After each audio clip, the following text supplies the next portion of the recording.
Welcome back, folks, to the WP-Tonic show. It's episode 514. Yes, the episodes are flying. I can't believe it. A couple of weeks ago, we were just at a 500 show. And actually, I know I say it regular, but I've been really looking forward to this interview. I had a prior chat with John.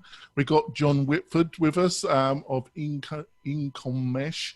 But also he's got a fantastic YouTube channel, and that explains all things WordPress, funnels, and other online marketing technology. And I think it's one of the best YouTube channels in that area. John, would you like to quickly introduce yourself to the listeners and viewers?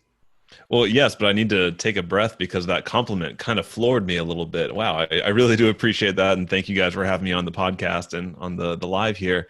Yeah, so the quick down and dirty backstory for me is I got out of corporate America in 2018. I was a corporate industrial and systems engineer for about a decade, which basically means I would go into a manufacturing process, into an office process, into any sort of business process, and find waste, find ways of making it more efficient, reducing defects, and overall increasing profitability.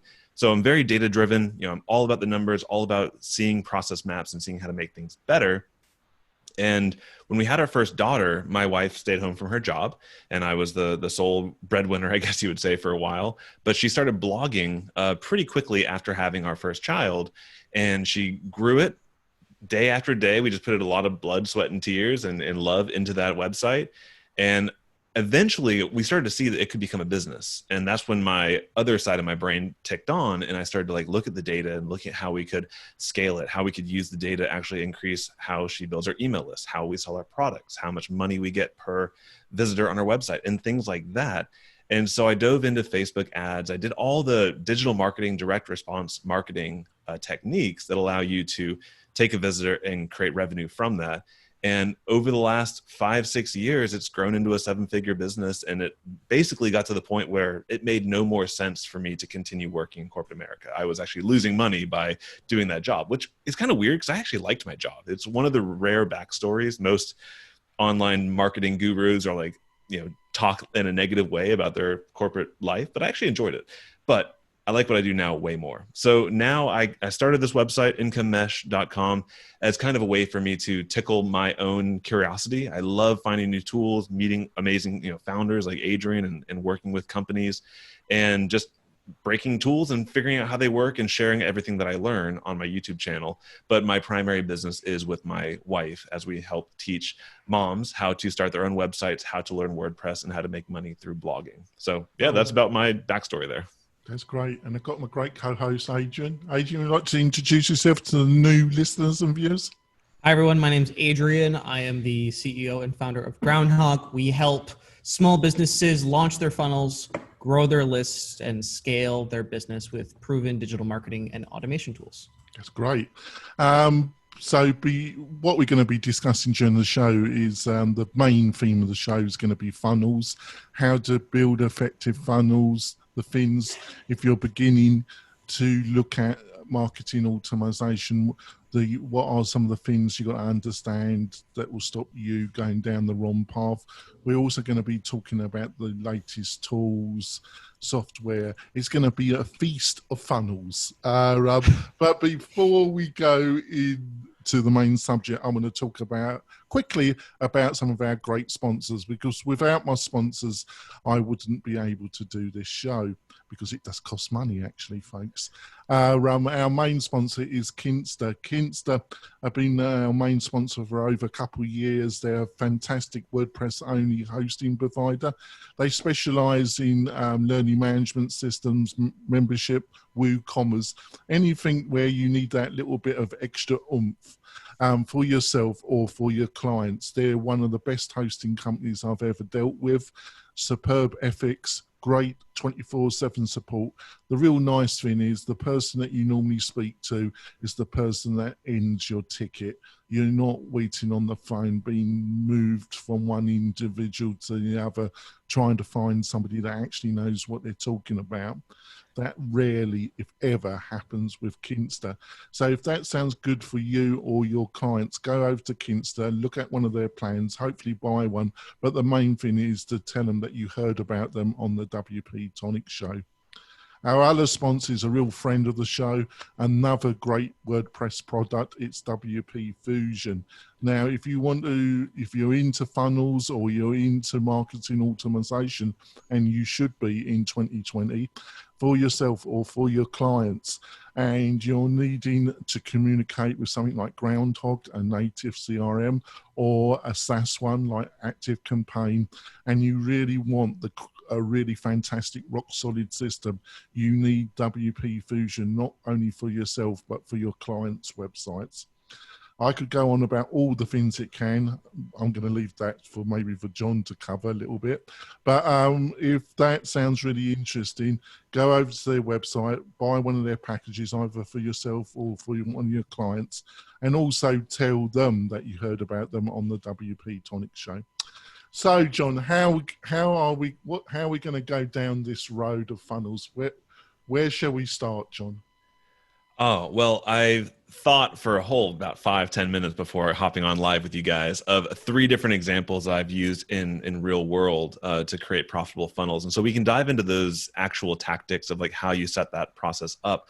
But I think there's a few fundamental things to kind of discuss. And for people who haven't launched their own funnel yet, I think there's a few tenets, like a few core ideals that are important to keep in mind when you're just getting started before you even dive into the clicking around and building out the pages themselves. So I think it would probably be best for your audience and everybody else to hear those quick tenets that I've learned after doing, I'm pretty sure it's over 100 funnels that are actually running, not all active, but over the course of the years of launching multiple funnels and seeing what works and what doesn't.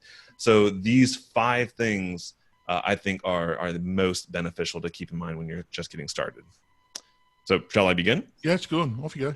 Yeah. So I think the first thing that really hit me hard, I'm an engineer by heart. I like people, but I never like to feel like I'm selling. And I've always used, math and numbers and Excel to make my arguments, not like convincing in psychology and the normal salesy type of methods. And the power it wasn't of suggestion. What's that? Yeah, exactly. The power, the making friends and influencing people, like all that stuff were things I kind of shied away from as an engineer until I realized I was really not effective at my job as an engineer until I was able to not master, but until I really focused in on the influential skills as well. And to sum everything up, I would just recommend, if you haven't sold online before, or if you have a product but it's not really selling too well, I want you to allow yourself to release yourself from any feeling that selling feels bad or selling feels salesy. Like, selling is a good thing if you have a good product, if you have a good service. If you have something that people want, I believe it is your duty to get it into as many hands as possible and to make sure that people use it to its fullest and get the benefit from it. So I struggled for a little while. My wife and I, when we launched we just launched an ebook, was the first product we made. We didn't know if we were allowed to ask for money for information, that we felt that you could go and if you spent a year, you could gather all the information from other sources elsewhere. But when we started to see the results of our efforts and the results that our students and our customers were receiving from a direct result of purchasing our product and getting a shortcut to some of the things we had learned the hard way, we realized, oh my goodness, we're onto something here and we're actually impacting lives. So the first thing, before you even get down to building out your first website or building out your first sales funnel, is allow yourself to be able to sell and know that you're doing something that the world needs. And if you can't, ask yourself that question, is what I'm doing going to actually help somebody? If the answer is no, then maybe rethink what it is you're selling and make sure we're putting good out into the world. But in general, if you have a good heart behind you and if you have good energy and if you're an honest and authentic person, you're allowed to sell, and it's your job to do so. So that's number 1.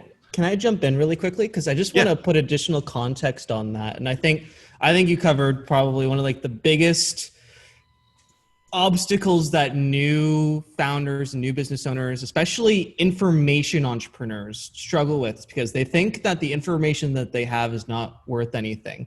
And I think the reason that that is probably down to the actual cost of traditional education. When you look at the cost of traditional education, it's like somewhere like $50,000, and the whole organization structure around it, you know, you start to feel dwarfed by just the sheer size.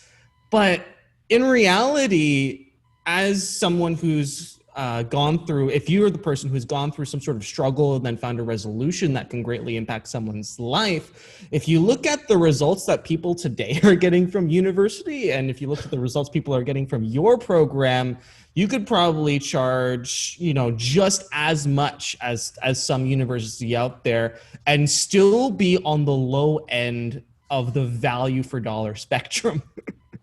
So don't be afraid to charge for your stuff.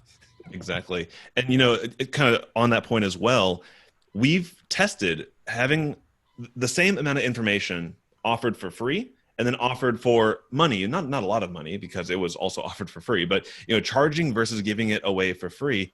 And what we found was when you actually ask for money for something, people actually take action, or at least they're more invested in the thing that they just spent money on.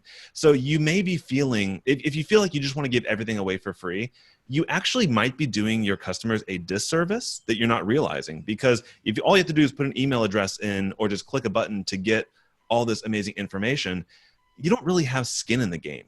And so by charging, and there's actually what we found is as the prices of our products go up, the results our students get go up, and the attrition goes down. Like people actually stick through, they take action because they're actually invested in what they're doing. So selling is okay if you're trying to make it hurt for anybody, but if you make them actually make that conscious decision of, hey, I actually want to pursue this. Like you don't just go to college and decide I'm not going to go to class or I'm not going to do any of these things.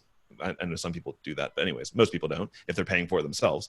So when you actually put the money into it, you're going to follow it through to its logical conclusion, and you're more likely to get success from it. So I think, you know, Adrian, on that as well, the more you pay, the more people really take action on that. So I'm going to bounce off you one more time. Sure. Because on your conversation of free versus paying for something, it's so true that people get better results when they're financially invested. And I also ran into this recently, is if you're giving a ton of value away for free, there's something called the yeah right factor. And it's like, just because it's free, you know, because it's free, there's no way that it actually works. Because if someone had this magic bullet to my problem, they'd be charging a ton of money for it. There was a product recently that solves a problem for a major medical condition that's affecting North America. And they were selling the device, which essentially solved this major problem, for $150. And their sales are suffering because people are messaging us like, there's no way this is true, because if it's so cheap, you know, and it solves this problem, I would be willing to, you know, remortgage my house in order to pay for this. So if you are solving a critical problem, by giving it away for free, you could be doing a double disservice, because there's also the yeah right factor on top of that as well. Good point. I definitely agree. So go on to step 2, John. Yeah. So step 2 is it's all about the offer. So I have fallen into this trap before, and I'll unpack what this means. But when people get into the process of doing sales funnels, they will spend a ton of time on the design of their sales page, or a ton of time on all the tech and all the crazy email automations and all the things that can improve your sales at the end of the day. But what I oftentimes find is they're not actually spending enough time on thinking about the offer itself. And I have a really good example from what happened recently on my main business I'll share as well. But at the end of the day, if you have really bad copy, you know, sales copy, the words, the images, all the stuff on the sales page, you can still make sales if you have a good offer. If your design is terrible and your colors look they're from 1995 and like the images load slowly, it's going to hurt your sales, but you can still make sales if you have a good offer. But if you can have the most beautiful website, but if you're trying to sell something that nobody wants, or you're trying to sell something way out of what it's worth, then you're going to have a hard time making sales. And even if you do make sales, you're going to have a ton of refunds if the offer isn't right, if it's not what people want and need. So as an example, we've been testing out several different offers in my main business, and we do a lot of our new tests through Facebook ads. It's just something that I like. It's something we do well with, and it's a quick way to test out offers without putting it out to our significant list and all of our existing students. It's kind of like a testing bed for us.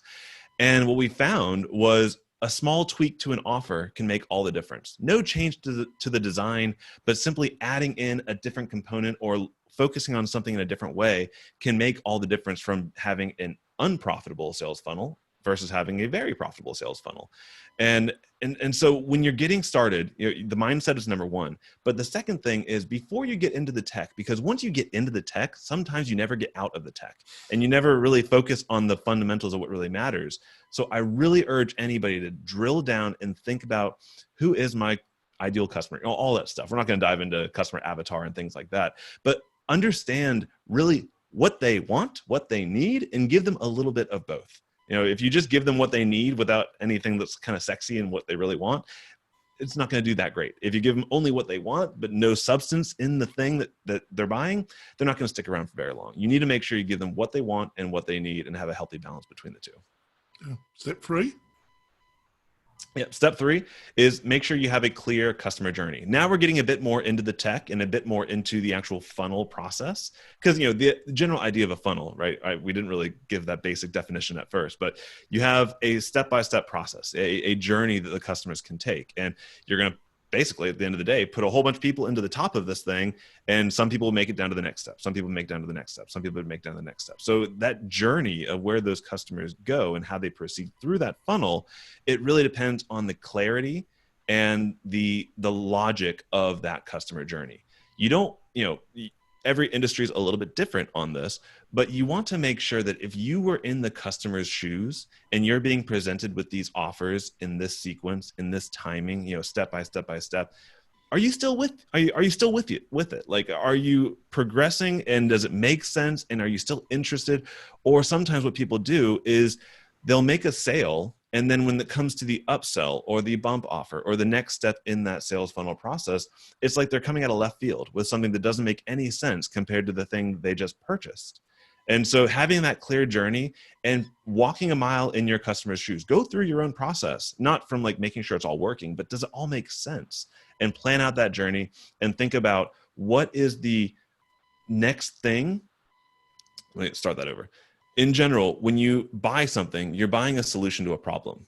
But every time you solve a problem, you're opening up new problems that are going to come after that first problem is solved. So you want to make sure you're able to walk that journey with your customers so that when they're presented with the next offer to increase your revenue per customer, make sure you're focused on what is that next problem. Because when they make that purchase, in their mind, psychologically, they already have the feeling that, oh my gosh, I've solved that problem. If they're trying to figure out how to start a website and they buy your product that's going to teach them how to build a website, it feels to them psychologically like they've already built it. They already have the solution in hand. So what is the next thing they're going to need? Maybe more traffic, maybe how to monetize that website, things like that. Right, that's great. And the number 4, and then we'll go for the break. Sure. Yep. Number 4 is just keep it simple. You don't need all the tech wizardry. You don't need all the pop-ups and the social proof and all this stuff. What happens is if you don't launch and you don't start simple, you might never get the market validation to even know you're going in the right path. So many people try to build this huge, amazing system, and a year later, they still haven't launched it. And I way prefer a simple method called just the one-page funnel. I think I learned it from the founder over at Samcart. But the general idea of what is the minimum viable funnel? What is the fewest steps you need to get an offer out there to the market to see what the response is? And you can do it in a single page. I'm not saying that's the best way to do it, but it's the fastest way to get something up and started, which gives you that market validation and the feedback loop that you need to continue. That's great. We're going to go for a break. We're going to finish off number 5, and then we're going to go into some of the tech. It's already, I agree with everything you said, John. Some great points, some great information. We'll be back in a few moments. Great. We're coming back. We've had a feast of funnel info. So shaking his, I can't help it. So corny, I love it. Yeah, well, I am corny. That's my natural state. Adrian will tell you. So we got to the final fifth element. So what's number 5, John? Yeah, and number 5 is to do your research. So up until now, the previous one was keeping things simple. I want to make sure that there's something that in the marketing community, it's a bit divided. It's a divisive issue. And that is one of kind of doing competitor research. And it's called offer hacking or funnel hacking or whatever hacking method you want to call it. But it's competitive research, right? Think of it like this. People feel that when they go out and they look at a competitor's product, they've automatically plagiarized or copied it, or they're trying to use it for their own gain. But if you sell soap, don't you think you want to go see what the other soap manufacturers are doing in their bar of soap to make sure your soap is competitive? If you sell shirts, you want to make sure like your Levi's versus Hanes. I don't know anything about clothes, but you want to make sure that your shirt is soft and fits well and all that. Like, I feel strongly about this. People are silly. People feel that because it's information that you can't understand what is out there, and you have to be totally funneled into your own mindset and only your ideas. That's a little bit dogmatic. Like, you're allowed to open up and expand the blinders. There is a point in time when you need to understand there's a line, right? Like, you want to make sure if you're launching your first funnel that you're not going to charge, hundreds of dollars for something that other people are struggling to sell at $47. Like, you want to go in with a chance of success. For example, I work a lot with one-on-one coaching clients, and there's a man who wants to sell an acoustic guitar, how to finger pick the acoustic guitar. Great. I used to do that back in the day myself. I can't do it anymore. And he wanted to go in and sell his product for $500. And it was going to be a 10 video lesson course. And I was like, it's possible. It's possible. Let's take a look. And so we did a little bit of competitive research, and he knew right off the bat, people were selling more for less. And I was like, you can be successful, but if you're looking at this wall of friction, this wall of some not being competitive in the marketplace, you're going to have a hard time at doing it. So allow yourself to do some offer hacking. I will tell you, what you teach should be your own. I don't want people to say, hey, John Whitford went on this podcast and said I can go buy somebody's product and then repackage it and sell it. No. That is not cool. But kind of like when you walk through the bookstore, you can flip through the table of contents and get an idea of what's going on in a different author's mindset and use that as inspiration, or at least understand if there's gaps in what you're teaching where you can fill in those gaps. But I definitely am not giving anybody permission to rip people's stuff off. Like, we're all trying to make a living for our families and things like that. But competitive research is okay. There's no such thing as an original idea, they say. And marketing tactics, especially, basically come from like the top down from Dan Kennedy and others, then just like redistributed among other people. So, I mean, I consistently just go see what everybody else is doing. And then sometimes I'm like, that's a great idea. And sometimes it's just like, that's not such a great idea. Maybe I'll avoid doing that. But especially when it comes to like designing funnels and designing your customer journey, go check out what's already working from someone else in your niche. And you don't necessarily need to carbon copy it. Right. Emulate. And what's great about that is because information is out there, right? Like we talked about it earlier, in a lot of different cases, you could cobble it together on your own. So really, when it comes to a lot of our customers, what we've found is the quality of information is there, right? Like it's good content.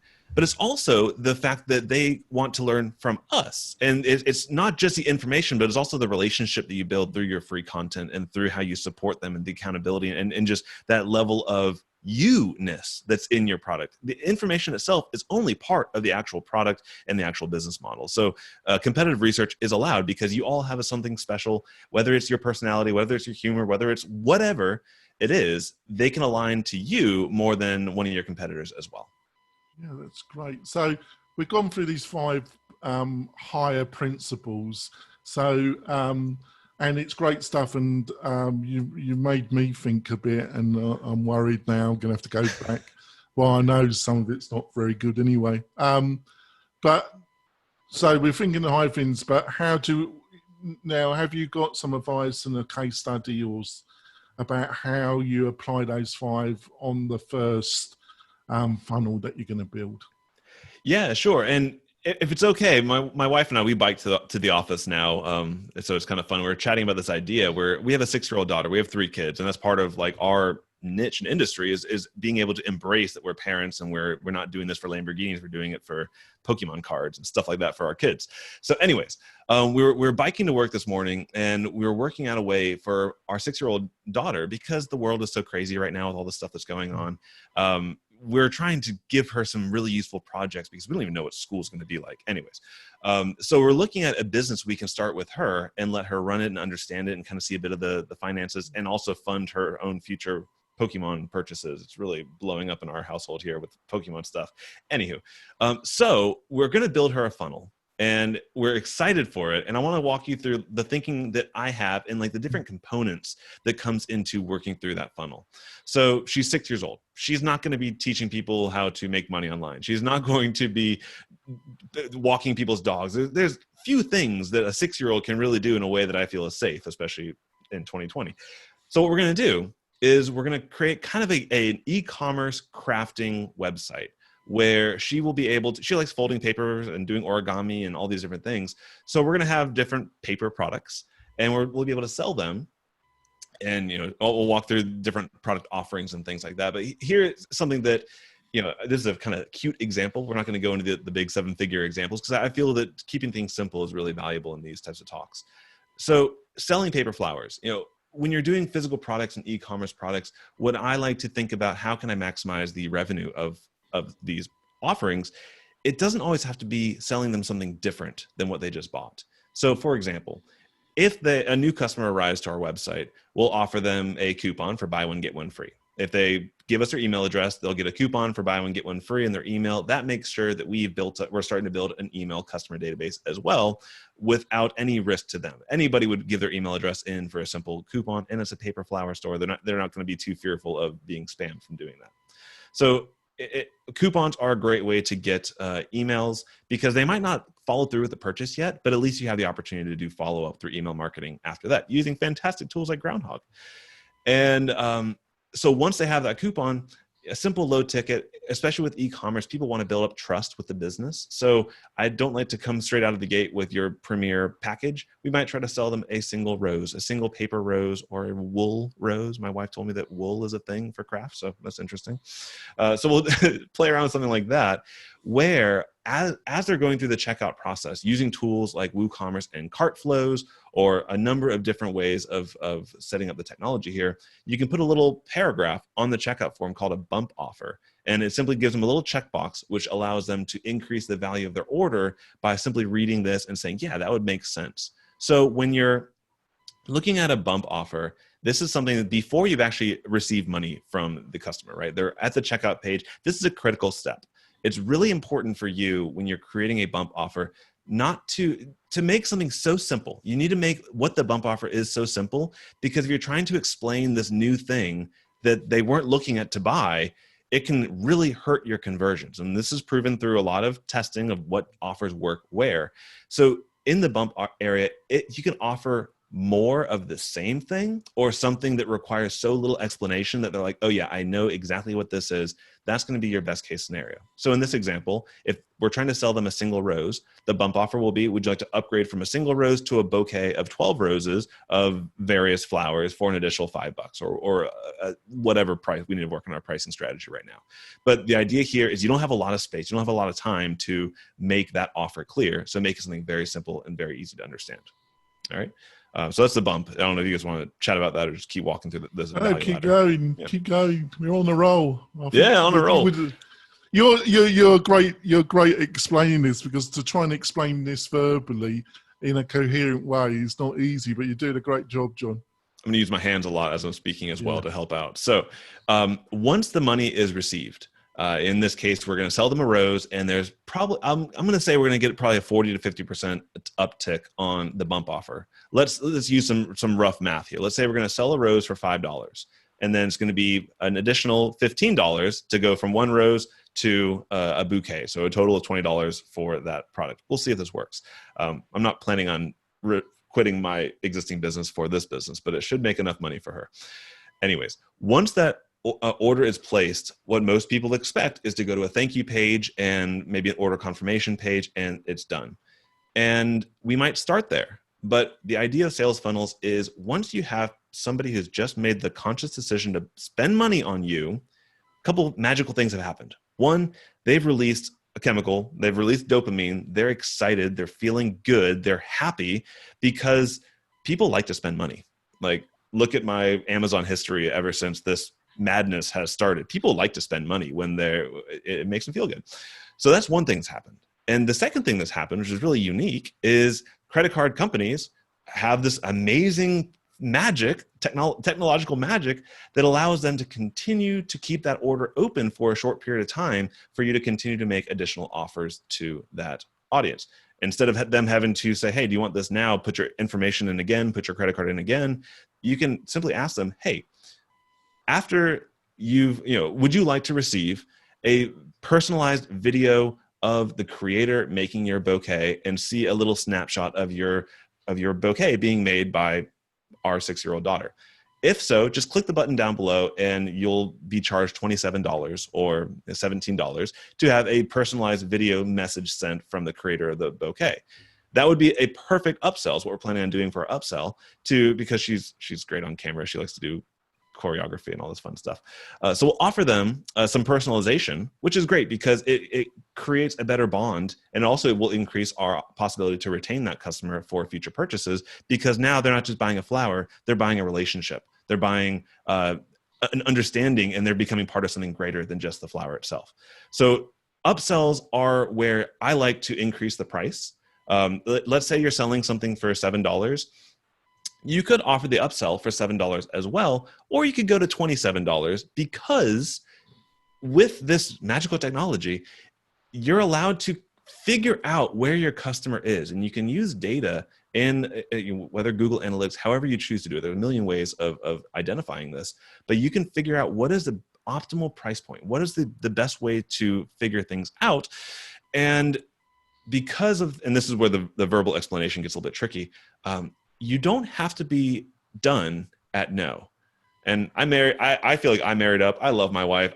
She said no at first. That didn't stop me. So there are ethical ways when you're... Actually, I would imagine you're quite determined. Exactly. So with upsells, the reason why I like to shoot for the moon, so to say, and I'm not saying ask for $1,000. I'm just saying, you can ask for a little bit more than the initial purchase, because psychologically, that dopamine that just went through the system of the purchaser is going to make them more receptive to future purchases. And not only future purchases, but slightly more costly purchases. So that's reason number one. Reason number two, if you ask for only $7 on the upsell, or a small amount of money on the upsell, and they say yes, now you're thinking, oh, could I have asked for 10? Could I have asked for 20? Could I have, where's the limit?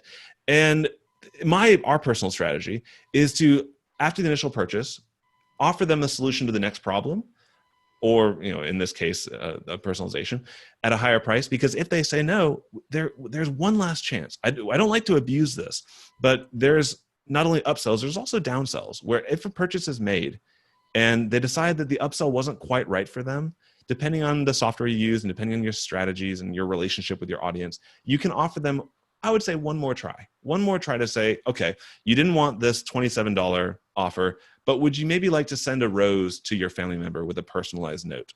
It's only $17. We'll pay for postage. We'll do all this. We'll write the card. And it's cheaper than the upsell, which means that maybe they wanted to continue to do business with you, but it was just out of their price range. The downsell may be right where they need. So it's kind of a 1-2 punch, where the upsell looks to see where they're at. If it's not quite in the cards for them, you have one last chance to say, hey, this might work for you. Let me know if you want to do that. And that's what we're planning for our downsell. So in whole, the funnel we're planning out is a small ticket with a bump, leading up to an upsell that would be a higher price and more labor intensive effort, and then a downsell to simply save the sale or increase the average order value. And there's other components we can talk about, but I feel like we've talked about paper roses for quite a while here. Yeah, well, we've got to wrap up the podcast part of the show. John's agreed to stay on for what we call bonus content. And that means you'll be able to see the whole interview and the bonus content on the WP-Tonic YouTube channel or on the WP-Tonic website. I normally post to the YouTube channel the quickest. So, like I say, John's agreed to stay on. It's going to be another probably 15 minutes. Where we're going to be talking about some of the technology that you can use to build these funnels. So, John, you've done a fantastic job already. How can people find out more about you and your great videos and just your great thoughts? Well, thank you so much. And everyone's always welcome to come out and check out Incomemesh.com. It's my website where I talk all things WordPress and tools and text. And I put together a special gift. Let me make sure I got the link right for it. It's Incomemesh.com/tonic, like WP-Tonic. And if you go there, I put together a little ebook that kind of summarizes some of this information, as well as goes up and creates, and I need to update my pretty link here in just a second. But it'll walk you through more about sales funnels, the different technology stacks that I use and I recommend, and a few different things to kind of get a bit more tactical with it. Yeah, make sure that's in the chat. Yep. And then I'll make sure it's really in the notes so people can get that. Sure. I'm just So, Adrian, how can people find out more about you, what you're up to?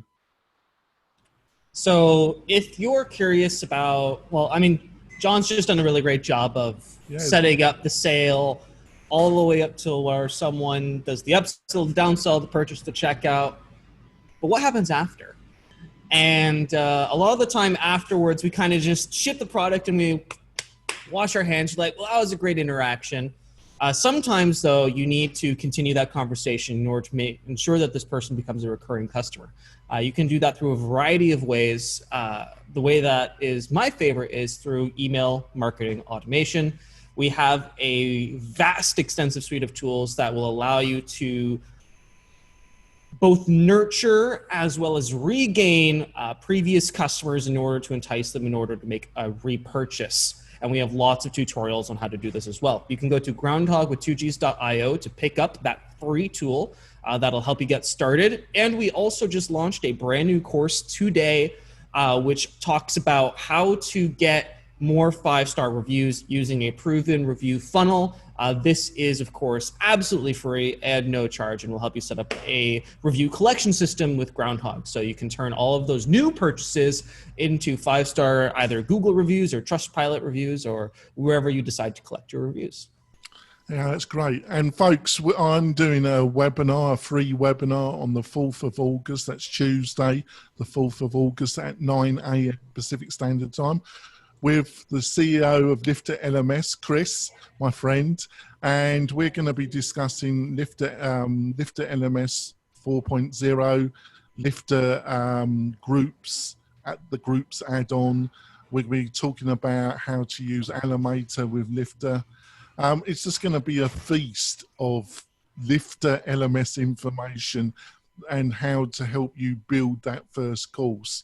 So, and if you register, all you have to do is go to the WP-Tonic website. In the top menu, there's a button that says free webinar.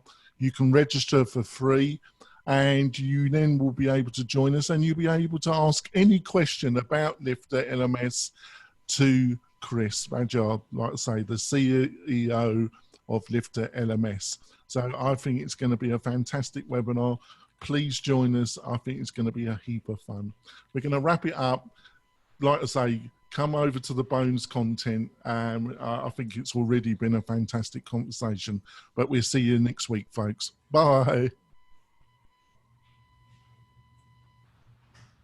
Right on. So I think that was a great example. So what are some of the technology plugins, SaaS products that you've been trying out that you like, that you think that would help our listeners and viewers in their funnel road of funnel domination? Funnel domination. I love it. So I would say there are two types of people when it comes to doing sales funnels, and I do a lot of one-on-one coaching and consulting, and I'm getting very good at kind of like sniffing out what's right for individual people. There are those that I think WordPress is the perfect solution for, and there are those that I think could get bogged down sometimes. And it's not to say that WordPress is necessarily more complicated than SaaS products, but some people, this the nice way, they will find ways of breaking things. And can I interrupt for a second? Yeah, go ahead. Is there do you think there's a possibility to have a middle way with WordPress, have a kind of SaaS WordPress product that has some of the qualities of SaaS, but still has some of the great benefits of WordPress? Or do you think you've got to be one or the other? Oh, well, I certainly believe what you say. And I think that my main business is that middle road where our traffic comes from WordPress, our sales pages, our funnels are all WordPress, but the actual fulfillment and the learning management system and the checkout solution for that business has been on SaaS platforms. And we use a SaaS for our email marketing. So the reason why we did that, and we continue to go back and forth on the right way. And that's why I do what I do on YouTube, because I'm looking at all the different ways of doing it and trying to help be as the trusted advisor for different people on what to do. The reason why we did the middle road of having a portion of our business on WordPress, but then some of the other business critical functions off WordPress, was for the reliability aspect of if one thing goes down, let's say that our website, a plugin conflict occurs and our website hits the struggle bus for a little bit. Right now, the way we have things set up is we could still send an email from our email marketing platform to our list, and they can still access course content, or we can still use our shopping cart solution to make a sale, even if they can't see the sales page on WordPress. So it gives us a bit more redundancies in systems, which I find especially when you got 3 kids, like if a mission critical thing goes down, but then you've also got a kid you've got to watch, the kid takes priority. I'm sorry. That's just the way it is in a family run business. I thought you were going to say the other for a second. That the business takes priority. I look forward to that day, but right now my kids are between 2 and 6. Well, and so obviously not English, because if you've been English, it would be the opposite. I'm sorry. That's fine. Right. So I think the middle road is a solid place. It tends to be a bit pricier doing it that way. When you're paying out to multiple companies, you're going to hit some snags, and there are situations where I would love to have everything on WordPress, from keeping things styled correctly and keeping things organized. I'm glad you're seeing the light, actually, John. There's hope for you, but I don't know. I'm a Luddite that wants to use SaaS platforms. Come on, let's get to the nitty gritty. What are some of the platforms, SaaS and WordPress plugins? What are some of the things that you recommend, and some of the things that have come on your radar lately that you might not fully endorse, but you think might be worth a look at? Absolutely. I will say, and it's not just because Adrian's on the call, I think that when it comes to CRM in WordPress, it's incredibly exciting. I think the future is very bright for Groundhog because you can have one place where you can see your tags. You can but John, he's in such a rush, this guy. He wants to build domination almost straight away, John. Yes, I do. No, Adrian does. Oh, Adrian does? Okay. Yeah. Maybe so, but I'm not going to hold that against him. I think that's a solid platform, the ability to work with different budgets and get started and start building your list. Because I do believe that the list is the email list, what I mean by that is the absolute most important asset, more so than your actual products, because you could have an email list with no products and still make a full-time income through affiliate marketing, through simply offering your services. So I definitely believe that the first tool to pull into play is a solid email marketing system. On the WordPress side, I definitely endorse Groundhog. On the SaaS side, I would say ConvertKit is what we use on our main business. I've used ConvertKit and MailerLite and other systems. ConvertKit has seemed the most solid. You prefer it than ActiveCampaign then? Well, we haven't used ActiveCampaign for as long. And so I will use ActiveCampaign with clients, But a strange phenomenon happens after 5 years or more of building email lists and email marketing segmentation is the lock-in is real. In general, there have been times when we've thought about trying other solutions, but simply the effort to make that happen, it's just not feasible. So we do like ActiveCampaign. I think their integrations are fantastic. I think their pricing is pretty competitive in the SaaS space. And where does MailChimp fit into this? Oh, my honest opinion is I would rather not use it. I think they're and why? obviously, Give us a couple quick reasons why you reject it so adamantly. I shouldn't have stuck my tongue out there. I mean, it's good. They're all good people, but from a platform, I don't like the list-centric way that MailChimp works. I'm much more of a tag type of person. I don't like putting people into a bucket and thinking that's where they live. There are some functionalities of MailChimp that are great. For example, their WooCommerce is fantastic. The ability to make a purchase on your store and have that show up in their customer profile in MailChimp is great. It's very helpful, very useful. But in general, working with it, I find myself quite limited in how I can create a customer journey in MailChimp compared to something even like MailerLite, which is, I would say, it's competitive with MailChimp in terms of their pricing and being. It's come on my radar very recently, and the actual landing. I'm looking at the landing page functionality with the email as a combined tool. It seems very attractive, doesn't it? It is nice. I've used it for when I was first getting started. I'm a frugal guy. Like, it's just part of my DNA. And so as well, you got 3 children, haven't you? Started. Yeah, and also I got college to think about. Although from Adrian's perspective, they'll just take my course and they'll just skip college altogether. But no, I think MailerLite is nice and attractive as they have a good free plan. But you can outgrow it.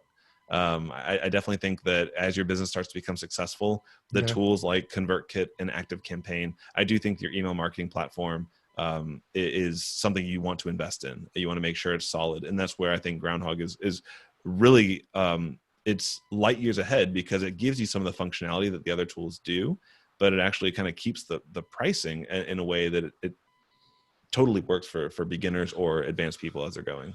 Yeah, it's fantastic. Now, when it comes to landing pages and funnels, obviously you got the big SaaS beast and the marketing muscle. You got ClickFunnels. So, what's your quick synopsis of ClickFunnels? Truth be told, I haven't really used it. I've taken a trial and I saw it. I think Russell Brunson is a fantastic marketer. I think that the education he gives is top notch. I've got several friends who've built their business on ClickFunnels, and if it works for you, it's great.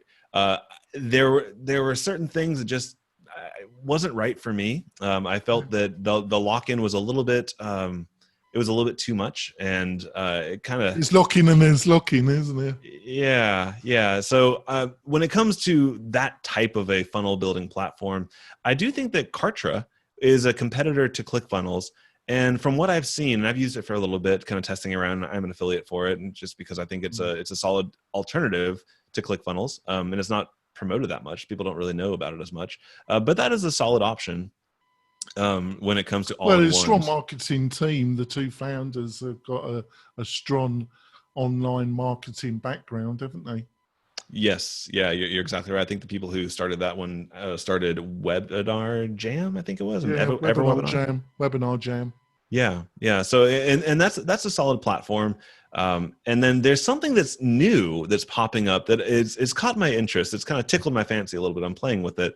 They're really not even launched yet. So I'm not giving a full endorsement here, but something that's interesting is called Influencer Soft. And the name might need some work, but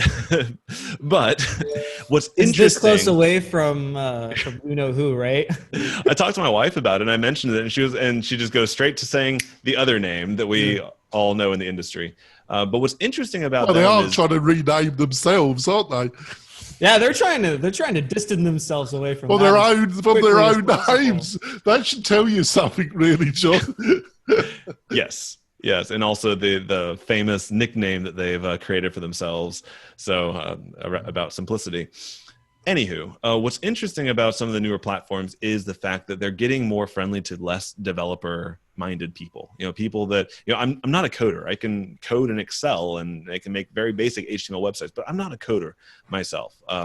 And new software like this Influencer Soft and others that I'm seeing start to pop up is allowing you to actually map out a more visual framework for how your customer journey can go from this page goes to that offer, which goes to that email, which goes to this, et cetera, et cetera. Just to interrupt, I apologize, but aren't you excited really to some extent? There's kind of, you mentioned 5 themes yesterday when we were having a quick chat, or I was blabbing on and you were desperate to get back to your paid work. But you were very nice to me. I do appreciate it. Mama raised me well. But aren't you also excited with Elementor and their pop-up? Oh, yeah. And their ability, their library of landing pages? Yes. Can't you see that as really developing into a really strong landing page? Jonathan is very biased. Yeah, and rightfully so. Elementor is to WordPress what ClickFunnels is to SaaS software, in my opinion. Like it is the 800-pound gorilla in the room, and I don't think there's any stopping it. I think I was playing around with some Gutenberg blocks the other day, and actually one of my first paid product was trying to let Gutenberg be a course on how to turn Gutenberg into like a full-fledged page builder and good landing page experience. But then you use a tool that's becoming as polished as Elementor, and it's great. No contest. Yeah, it really isn't a contest, and it's fantastic from the theme builder and the template libraries they have. So and that's why I mentioned our business is that middle road where we use Elementor for our sales pages and our opt-in pages. And things like that. So yeah, you mentioned 5. I'm rushing it because I don't want to take up all your time. Maybe another 5 minutes. Well, you've done a fantastic job of explaining some difficult concepts, and the whole interview went the way I was hoping. I thought you were going to do a fantastic job, and you have, John. So, you brought up Fry Theme, and I love Shane. I'm talking to Shane about coming on the show, and hopefully he will be coming on in the next couple of weeks. I am totally a Shane Mallah fanboy. So if you do get him on there, I would like to be a co-host, just putting that little shameless plug in there. He's one of my WordPress heroes. Well, he's one of the sharpest online entrepreneurs on the market, I feel. And he's really down-to-earth guy as well. Yeah. I would say he's probably the most authentic online marketer that I know. And I try to be as authentic. I actually do watch his videos, and I am a member of his YouTube channel. No, let's stop pushing him too far. But you mentioned Thrive, and I've got some clients that still using Thrive, but and I've got a lifetime license for most of his products, or about 3 to 4 of his products, but it does seem that on purpose, him and his technical partner, they built this internal garden, and it doesn't really integrate most of their products. If you go into the Thrive world, you've got these products, but they don't exactly. They haven't got open API, and they don't really encourage integration outside their walled garden, really, do they? It's a little frustrating at times. I think they probably, I know they do that intentionally. I think they're a bit more how the iPhone was back in the day, when they'll give you what they think you need, but not what you might think you need. And I think that Thrive's ecosystem, I would call it that at this point, they're trying to create an environment that simplifies the WordPress experience, because I think that they are marketing to marketers, not so much to hardcore WordPress web designers. And I think that there is that friction and that little bias where WordPress is code and back from the old days, right? And so I think that Thrive is working on creating those new interfaces. When you go into one of their newer tools, like their learning management system, Thrive Apprentice, it's colorful. It's modern looking. It's not oh, here's another a WordPress table that I'm working through here. Not saying that like one is better than the other. It's prettier to work in. However, it can also limit what you can do with it. And those limits can be a little frustrating. But depending on your needs, what I appreciate about what they've done with their model is, for one, I think that Thrive's business model is sound. I think they're going to survive because they've created this one fee. You can get part of their membership, and now you've got some education, and you've got what you need to build an online business, and it's pretty much all there, and it all works together. Whereas, yeah, I think you got a great point there. I think when and it's a bit like Kajabi and the other, what's it called again? The other one, the other K one that you mentioned. Kartra, I think, was what we're talking about. Kajabi and Kartra. Especially Kajabi there and some of the other SaaS products, but especially Kajabi and Kartra, they're very good to some extent on their onboarding. And I think that's one area that Thrive really, their onboarding screens and integrating it with their support. They do a better job than a lot of WordPress plugin providers do, don't they? I think that's one of their strengths, isn't it? I think so. I think they try to keep their tools pretty simple. But what I really think is interesting about them is if you're okay to not have to pick best in breed for everything, if what you need is, let me get what I need to get something up and running and making sales, I think that's really that niche and that part of the industry that Thrive is really seeking. Is you can get their membership, and now you have a landing page builder, you can do conversion rate optimization, you can collect email forms, you can launch courses, all that from one membership, versus having to go and like, look, does this integrate with that? And does this do that? And so that's where I see them like carving out that niche, because, you know, Elementor, from like just pure page builder to page builder, I think Elementor is because they're open API, like it's hard to stop them. But well, like we were saying, and just to finish off, and thanks, Adrian, being so patient. But most of the time, I just let John get at it. As we were saying yesterday, really, I want to see if you agree with this, still agree with this. It really does seem to be, there seems to be two clear pathways with some second providers like Thrive, but the top tier, there seems to be two clear paths now. Either you're going to go down the Elementor pathway, and with like their template kit with Theme Forest. Theme Forest seems to be really linking themselves with Elementor as well, you know, with their new template libraries, and then you've got Gutenberg, and you've got that pathway. Do you really see that in the next year, 18 months, that becoming even more clearer, those two extinct pathways?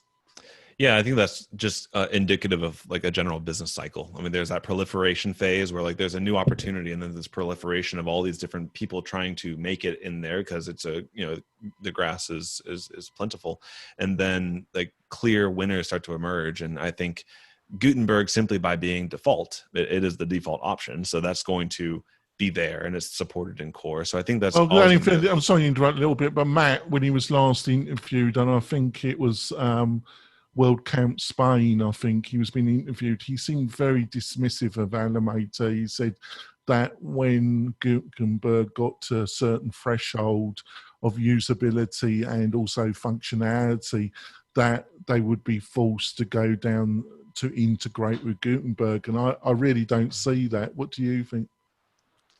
I think time will tell. I made a video like almost 2 years ago that I was predicting that by now everything would be Gutenberg, and I was prophesizing, not doom, but like I was prophesizing a squeeze on page builders everywhere. Haven't really seen it yet. I think the Gutenberg, in my opinion, hasn't really developed as quickly as I thought it would back in the day, but it is still developing. So I think over time, cost and default options will reign supreme. But if you're a designer, I struggle to make something look like I want it to in Gutenberg still today. I mean, I think newer blocks like Cubely and Ultimate add-ons, and you know, there is really good frameworks coming out for Gutenberg to make it competitive. But I'm not a designer. I'm a math guy. So I need something easy and drag and drop. And I still go to, the Thrive Architects and the Elementors of the world to get a design on point. So what we're really saying is it's all to play for in the next 18 months, really, isn't it?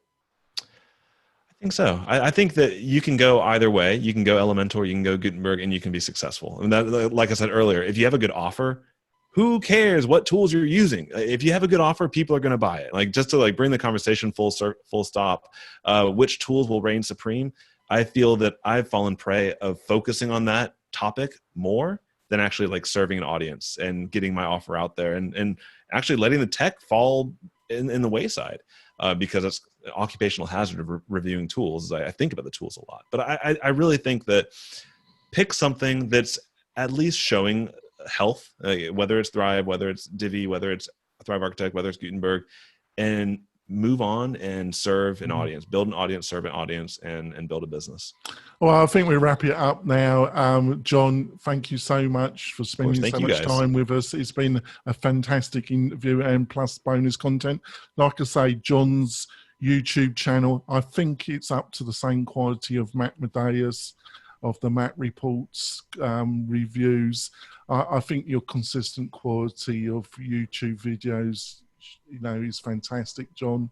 I watch yours and I watch Matt's as well, and I think they're up to equal standard. So please continue to do that, because I'm learning some stuff from those videos.